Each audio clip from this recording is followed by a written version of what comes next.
What would you do if your own sister called you an embarrassment? If she looked you in the eyes and said, "Don't come to Christmas. You'll make us look bad." I couldn't believe it when it happened to me. My sister, the one I had shared a room with growing up, the one who knew all my secrets, actually asked me to disappear so she could impress her new boyfriend. She said my life was a mess. She said I would humiliate the family. And the shocking part? My parents agreed with her. But here's what none of them knew. Here's the truth they never bothered to discover.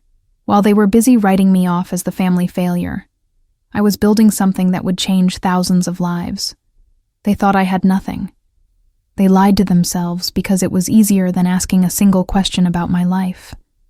I was backstabbed by the people who were supposed to love me unconditionally, shamed for existing, and erased from the family portrait like I never mattered. Then karma did something I never could have planned. My sister's perfect doctor boyfriend? He walked right into my office for a business meeting. And when he saw my name on the door, when he realized who I really was, everything she had built on lies came crashing down. What happened next exposed every betrayal, every secret, every piece of family drama they thought they had buried. This is the story of how I went from invisible to undeniable, and how the people who threw me away came crawling back when the truth finally caught up with them. December 18th. I still remember the exact moment my phone rang. It was my sister, Olivia, and honestly, I couldn't believe what I was hearing. She didn't call to wish me happy holidays or ask how I was doing. No, she called to tell me I shouldn't come to Christmas dinner. Her voice was sweet, but her words cut like a knife. She said there was someone important coming, her new boyfriend, Dr. Chen, and my presence would give the family a bad look. I sat there, completely shocked, feeling the betrayal sink deep into my chest. She actually said I would embarrass them. Me, her own sister. The family drama that had always simmered beneath the surface was now boiling over, and I was the one being thrown out. She talked about image, about impressions, about how David came from this prestigious background and couldn't see our family's weak link. The shocking part? Our parents agreed with her. For years, I had been the invisible one, the daughter who didn't fit their perfect picture. They never asked about my work, never showed genuine interest in my life. I was always backstabbed by their assumptions, that I was a failure, that I had nothing to offer. And now, my own sister was asking me to disappear so she could play the role of the flawless daughter with her shiny new doctor boyfriend. The humiliated feeling wrapped around me like a cold blanket. I wanted to fight back, to scream the truth at her, but something inside me said, wait, maybe this was the universe setting up something bigger. So I swallowed my dignity, or what was left of it, and said, okay. I told her I wouldn't come. I could hear the relief in her voice, and it made me sick. She had no idea what she was doing. She thought she was protecting her image, but she was actually lighting a fuse she couldn't see. What Olivia didn't know, what none of them knew, was that karma has a funny way of showing up exactly when you least expect it. And sometimes, the best revenge isn't something you plan. Sometimes, payback just walks right through the door on its own. Little did I know, that door was about to open in the most unexpected way possible. I had barely hung up the phone with Olivia when my assistant sent me my schedule for the following week. December 27th, right after Christmas, I had a high-level meeting booked. A cardiologist from Boston was coming to evaluate our technology for a potential partnership with his hospital network. His name? Dr. Chen. I couldn't believe it. The same man my sister was so desperate to impress was walking straight into my office, completely unaware of who I really was. The truth hit me like a freight train. This wasn't coincidence. This was the universe writing a script I never could have imagined. My sister had kicked me out of Christmas to protect her image in front of this man, and now he was scheduled to sit across from me in a boardroom, asking for my approval. The irony was so thick, I almost laughed out loud. Betrayal has a way of circling back, and I was watching it happen in real time. I sat with that information for a moment, letting it sink in. Part of me wanted to call Olivia right then and expose everything. But no, that would be too easy, too expected. I had spent years being underestimated, shamed for not living up to their standards. This moment wasn't about vengeance through confrontation. It was about letting the truth reveal itself naturally. Justice doesn't always need to be loud. Sometimes it just needs the right timing. So I made a decision. I wouldn't say a word. I wouldn't warn anyone. I would let December 27th arrive like any other business day. Dr. David Chen would walk into that meeting expecting to charm some corporate executive, and instead, he'd find me, the sister who was too embarrassing to invite to Christmas dinner. The family drama was about to take a turn nobody saw coming. Every day leading up to that meeting felt like watching a timer count down. I kept thinking about Olivia posting her perfect holiday photos, believing she had everything under control. She had no idea that the foundation of her little fantasy was about to crack. And honestly, I wasn't going to lift a finger to stop it. Sometimes reclaiming your dignity means simply standing still and letting karma do its work. Let me take you back a little, because there's something you need to understand about me. I wasn't always this quiet, strategic woman waiting for karma to strike. I used to be loud, ambitious, desperate to prove myself. But my family never saw it. To them, I was always the odd one out, the daughter who didn't shine like Olivia. While she collected trophies and praise, I collected silence and sideways glances. I was backstabbed by their low expectations before I even had a chance to show them who I was becoming. Years ago, I was working as a nurse in a hospital in Seattle. I loved my job. I loved my patients. But one night changed everything. I lost a young girl, 17 years old, because the system failed her. The monitors didn't catch what they should have, and by the time we realized something was wrong, it was too late. I carried that guilt for months. I was shamed by my own mind, haunted by the thought that I could have done more. But instead of letting that tragedy break me, I turned it into fuel. I left bedside nursing and threw myself into technology. I taught myself to code, partnered with engineers, and spent 5 years building something that would make sure no family ever felt what that girl's family felt. I created CareLink AI, a predictive health monitoring system that catches what humans miss. And it worked. Within 3 years, we had saved over 2,000 lives. The company's valuation crossed into the billions. The truth is, I became one of the most successful health tech founders in the country, and my family had absolutely no idea. Why didn't I tell them? Because I wanted to see if they would ever love me without a reason. I wanted to know if their affection was real or just tied to status. So I kept my life private. I let them believe I had some regular job that wasn't worth mentioning. Every holiday, every phone call, they talked over me, dismissed me, acted like I had nothing valuable to contribute. The betrayal wasn't in what they said. It was in what they never bothered to ask. I wasn't hiding out of shame. I was hiding to test their character. And year after year, they failed that test. Now, with Olivia's boyfriend about to walk into my world, the experiment was reaching its final phase. I had spent years reclaiming my self-worth in silence. But silence has an expiration date, and mine was about to run out. Christmas morning came, and I wasn't there. For the first time in my life, I didn't wake up in my parents' house, didn't smell my mother's cinnamon rolls, didn't hear the chaos of wrapping paper being torn apart. Instead, I was in my apartment in San Francisco, watching my phone light up with notifications. Olivia was posting everything, every single moment. The tree, the table, the matching pajamas. And of course, Dr. David Chen sitting right in the middle of it all, smiling like he belonged there. I couldn't believe how perfectly she had staged it. The captions made me sick. Blessed to spend the holidays with my perfect family, and this amazing man. Perfect family. She used those words while I sat alone, deliberately erased from the picture. The shocking part wasn't that she did it. It was how proud she seemed about it. Every like, every comment telling her how lucky she was, felt like another knife in my back. The betrayal wasn't just private anymore. It was public, and she was celebrating it. But here's the thing about being excluded. It forces you to find where you truly belong. That night, I wasn't alone. I spent Christmas Eve with my team, the people who had been with me through every sleepless night building CareLink. We ordered Thai food, watched old movies, and laughed until our stomachs hurt. These were the people who knew my worth without needing a title or a bank statement.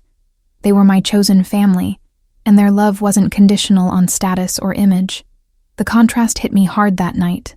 Olivia was performing love for the camera while I was experiencing it for real. She had the decorations, the boyfriend, the family portrait, but I had something she would never understand. I had people who stayed because they wanted to, not because it looked good. My dignity wasn't wrapped up in Instagram posts.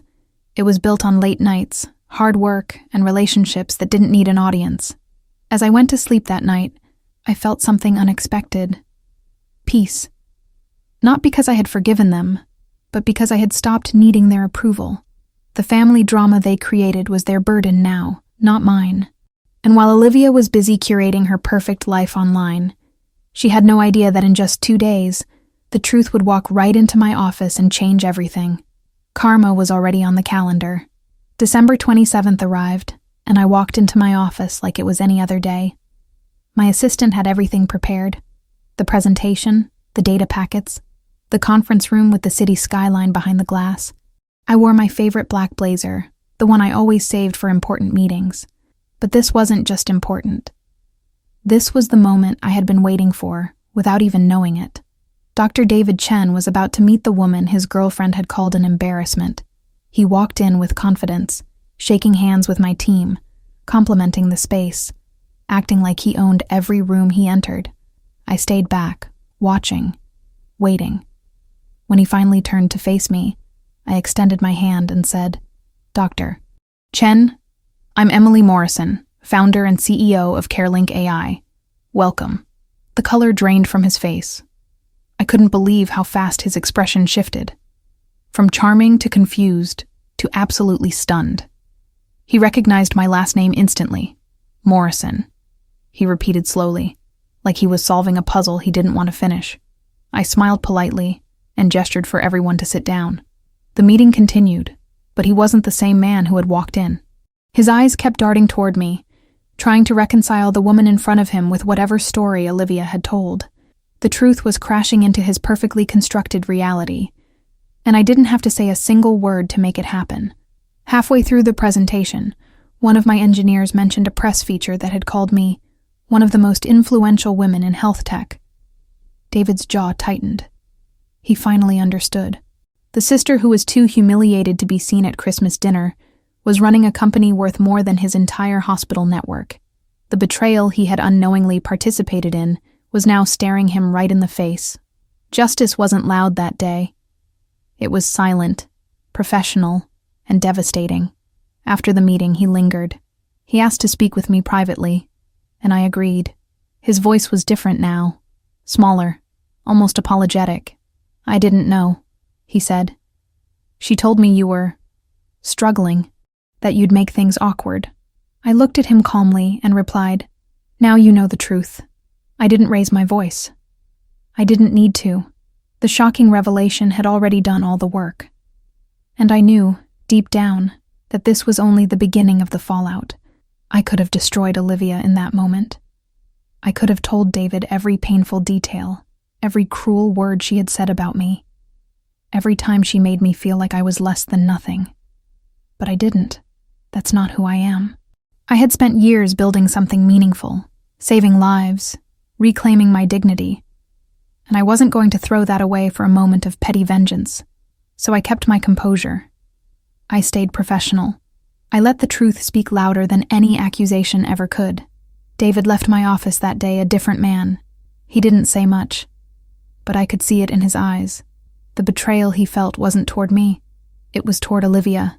She had lied to him, manipulated his perception of her own family to protect her precious image, and now he had seen the shocking reality with his own eyes.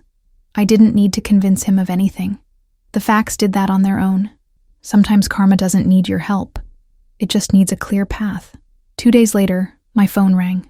It was Olivia, and she was furious. She screamed at me, accusing me of sabotaging her relationship, of humiliating her on purpose. I couldn't believe the audacity. She had kicked me out of Christmas, called me an embarrassment, and now she was blaming me for consequences she created herself.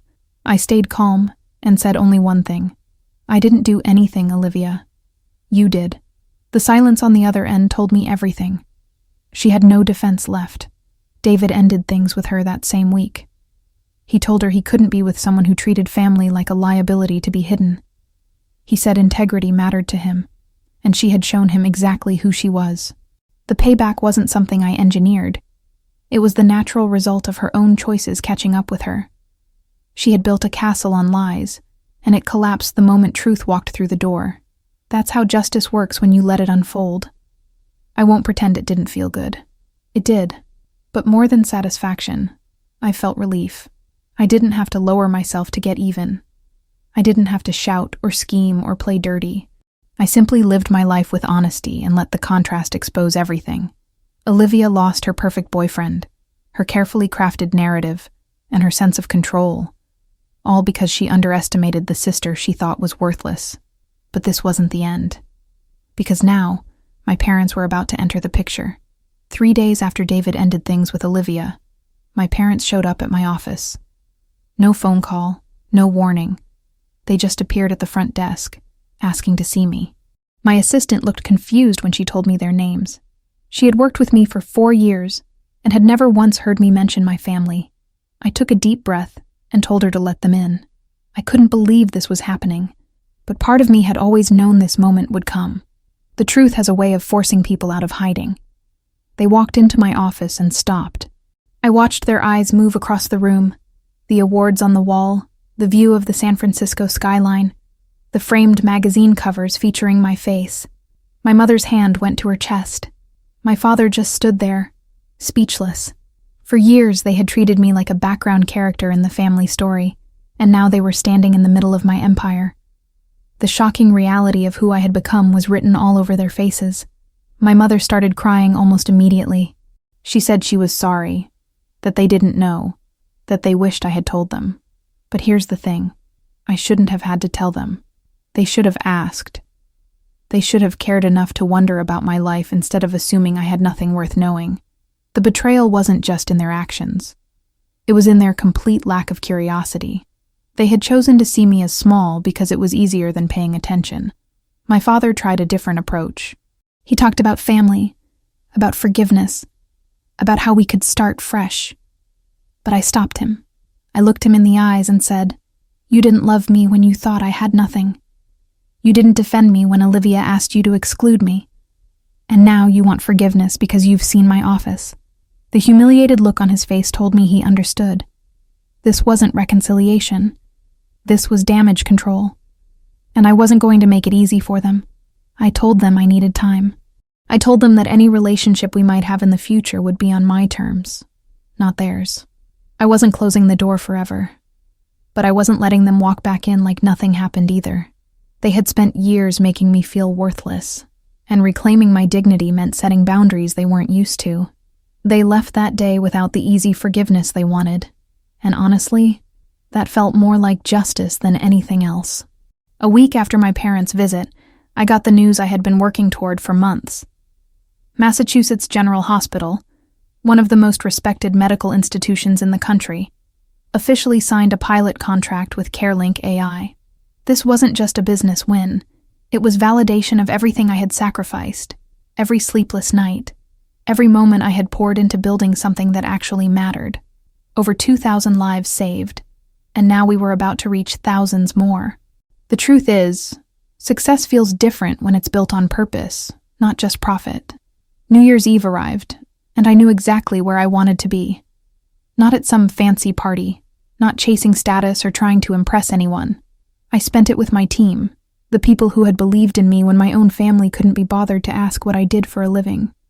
We toasted to the year ahead, to the lives we would save, to the family we had chosen for ourselves. There was no betrayal in that room, no judgment, no conditions, just real connection and mutual respect. That's what home actually feels like. A few days into the new year, Olivia reached out. Not with anger this time, but with something that sounded almost like humility. She said she had been doing a lot of thinking, that she was ashamed of how she had treated me, and that she wanted a chance to make things right.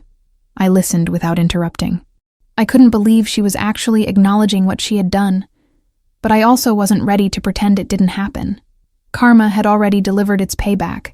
Now the question was whether anything real could be rebuilt. I told her the same thing I told my parents, Any relationship would have to be on my terms.